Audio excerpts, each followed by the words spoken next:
Deuxième partie d'un mini-reportage sur le tout nouveau Borealis Mont-Tremblant by UTMB. J'étais avec Samuel Matt-Thibault, qui est directeur général d'événements Arcana. Samuel, parle-moi des distances qui vont être offertes dès 2026. Oui, ben on va avoir 6 distances à Borealis Mont-Tremblant, donc 3 distances là de l'UTMB Index, donc le 100 km, le 50 km et le 20 km. Le 100 km, c'est plus un 80 km avec 4000 de D+, environ. Le 50 km, c'est un parcours de 42 km avec pas loin de 2500 de D+. Puis le 20 km, c'est un parcours de 21 km avec des distances d'environ les D+, de 1000, 1200 de D+.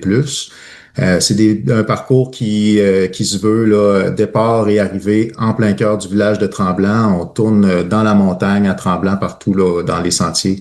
Donc, on passe jamais au même endroit. On va avoir d'autres distances également, donc plus accessibles, un 10 km, des courses pour enfants également. Puis, on va avoir une course à relais par équipe pour lever des fonds pour des causes là, à laquelle on va attacher notre événement. Très intéressant.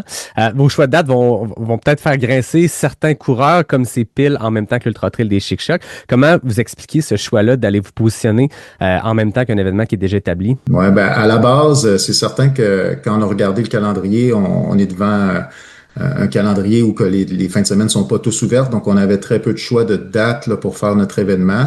Puis c'est sûr que quand on regardait les dates qui étaient disponibles, on a essayé de prendre un événement là, de positionner notre événement dans le calendrier à un endroit où on allait être le plus loin possible là, d'un événement qui pouvait être semblable.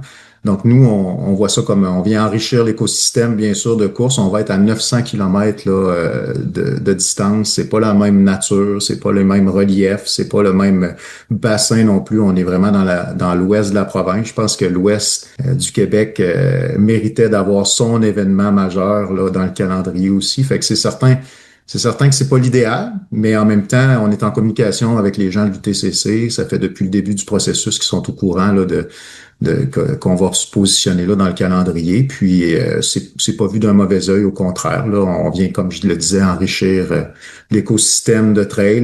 La plupart des courses au Québec sont sold out.